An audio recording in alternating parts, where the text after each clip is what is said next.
In the royal kraal of Quatakuza, the morning sun catches the gleaming spear of Shaka Zulu as he stands before his assembled warriors. The lion of the Zulu nation commands attention like a force of nature, his presence filling the space, his authority radiating across the gathered ranks. Around him, heads bow in reverence, voices chant his praises. Assegais gleam in perfect formation. This is the picture of absolute power, of a king who has transformed warfare itself and carved an empire from the dreams of warriors. But watch the shadows behind the throne.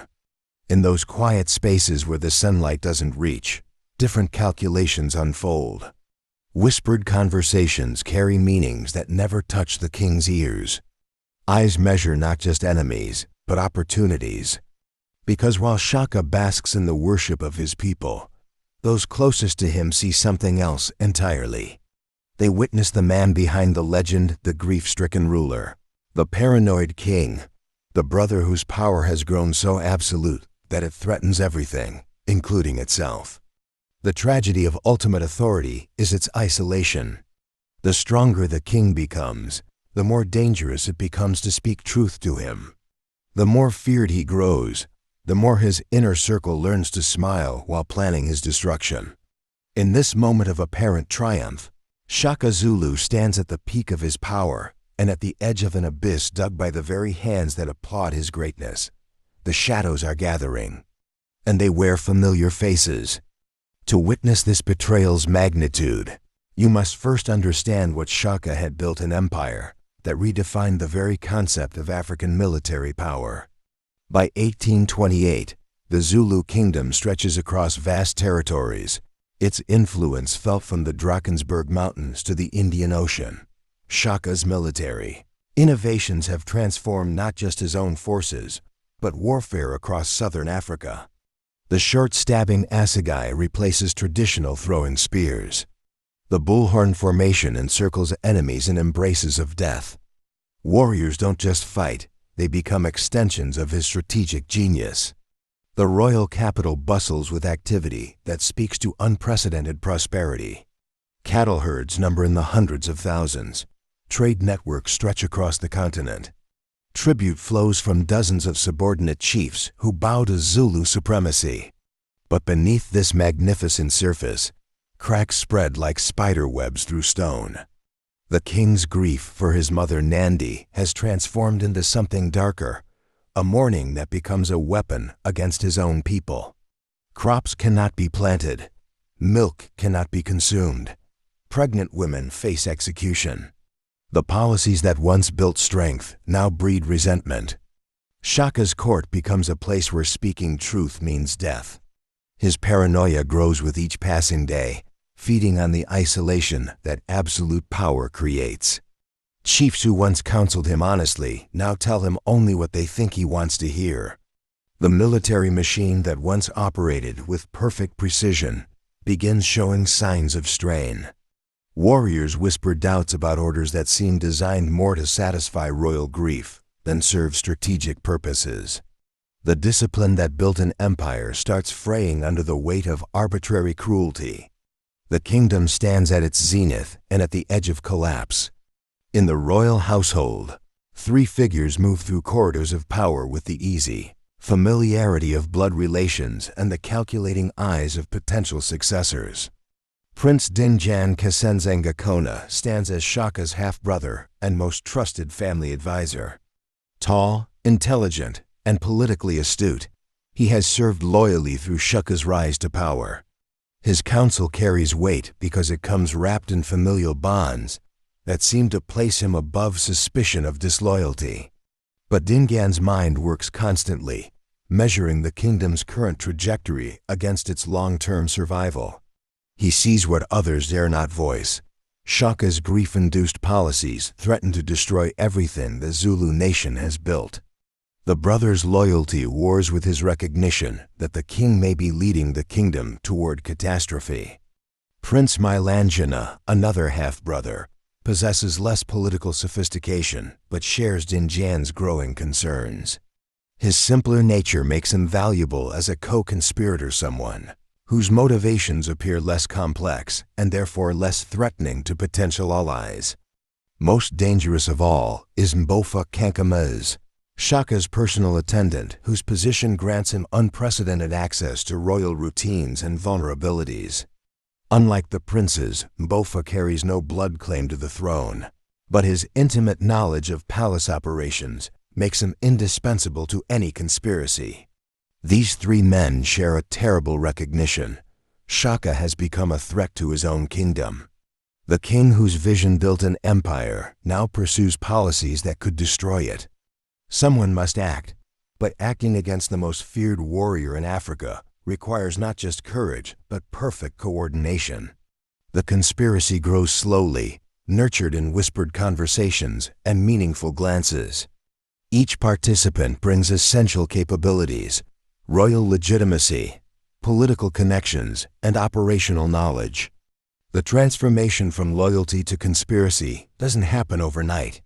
It grows gradually, fed by daily exposure to a king whose grief has curdled into something far more dangerous than mourning. The breaking point comes during Shaka's extended period of mourning for Queen Mother Nandi.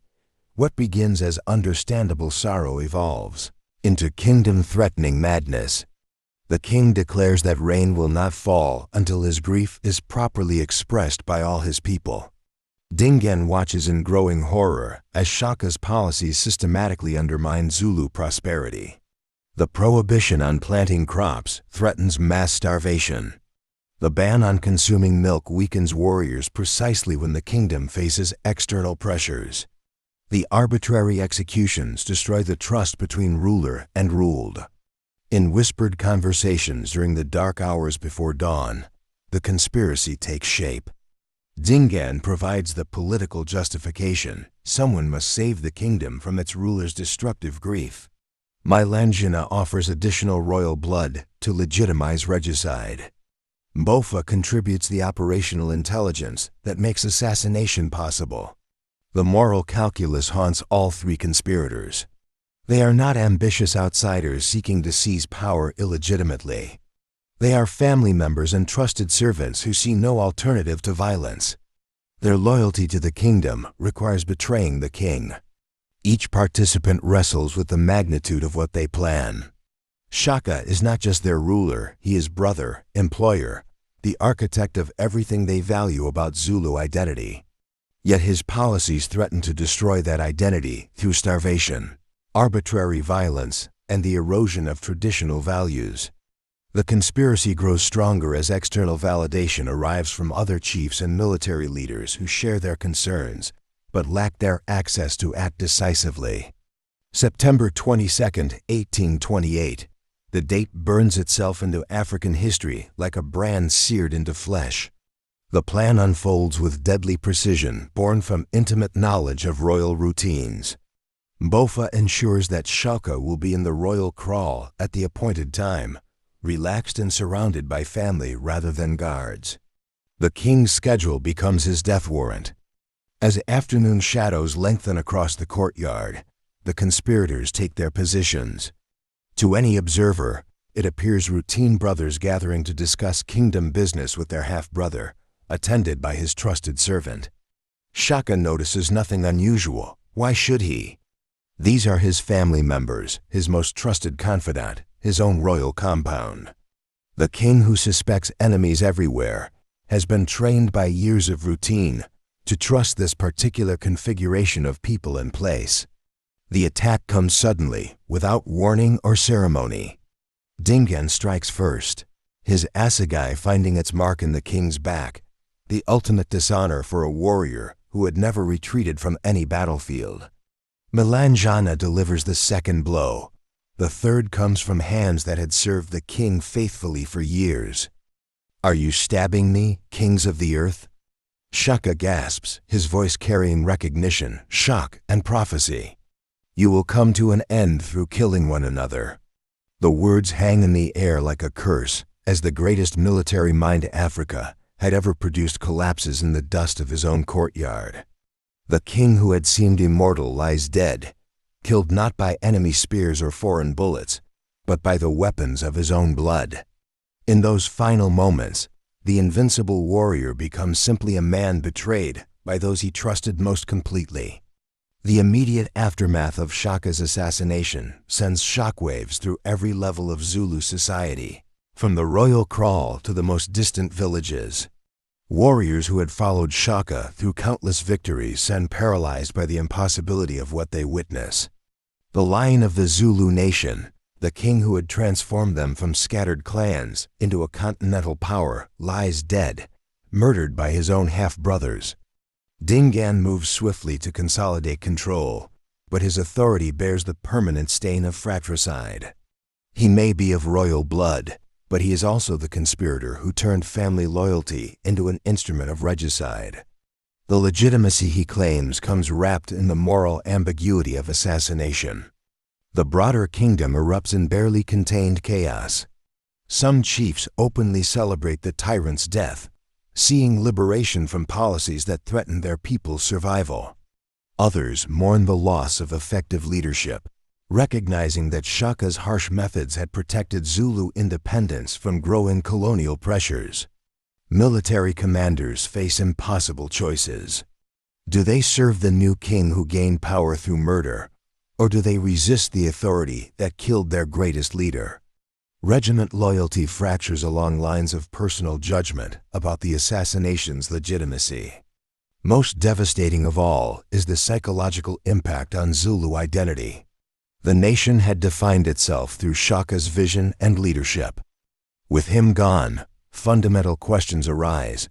What does it mean to be Zulu? Can the kingdom survive without its architect? Has the assassination saved the nation or doomed it? The empire that seemed unshakable begins showing signs of the fragmentation that will eventually make it vulnerable to colonial conquest. History struggles to judge the assassination of Shaka Zulu, caught between competing narratives of necessary liberation and unforgivable treachery. The case for justified action appears compelling when examined through the lens of Shaka's final destructive policies. His grief-induced decrees were systematically destroying the kingdom he had built. The prohibition on planting crops threatened mass starvation across Zulu territories.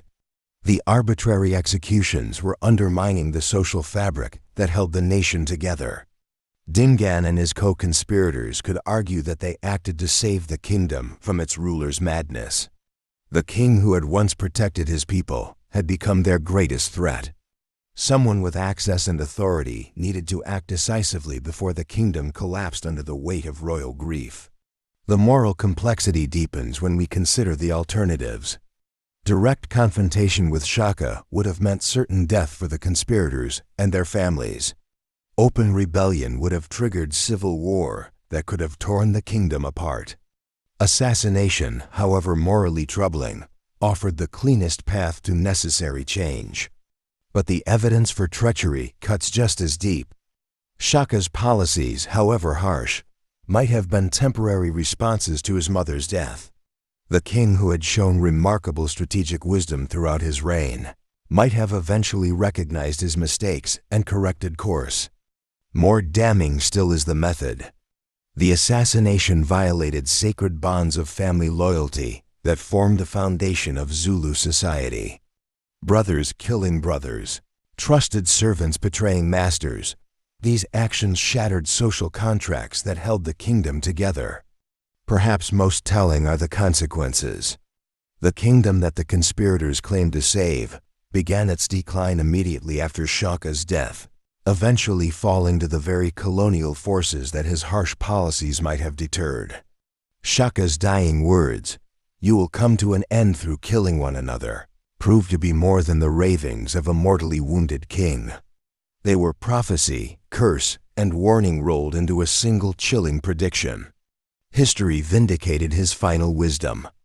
Dingaan's rule brought its own cruelties and failures, eventually ending in his own assassination by family members who followed the precedent he had established. The cycle of fraternal violence continued, weakening the Zulu kingdom precisely when it needed unity to face colonial expansion. The assassination that was meant to save Shaka's legacy instead ensured its destruction. The empire he built through military genius crumbled under the weight of internal betrayal. The innovations he pioneered were eventually overwhelmed by enemies who exploited the divisions his murder had created. Perhaps the deepest lesson lies in understanding that true legacy cannot be measured in conquests or territorial expansion alone. Shaka's greatest achievement, the transformation of scattered clans into a unified nation, required more than military brilliance. It demanded the cultivation of loyalty, trust, and shared vision that could survive its creator. The king who conquered through force of arms was ultimately conquered by the failure to inspire lasting devotion in those closest to him. His legacy died not on distant battlefields, but in the betrayal of intimate relationships that should have been unbreakable. Look around your own world.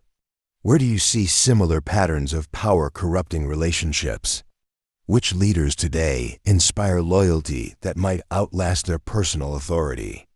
Which powerful figures face the same isolation that made Shaka vulnerable to betrayal? Share your thoughts below. Was Shaka's assassination an inevitable consequence of his policies, or could wisdom and restraint have preserved both king and kingdom? If this story of empire and betrayal has captured your imagination, subscribe for more tales from Africa's hidden history. Because the greatest leaders fall not to their enemies' strengths, but to their own inability to maintain the trust of those they depend on most. Remember Shaka's warning: the spear that kills kings is always held by familiar hands. Watch your shadows. They're watching your throne.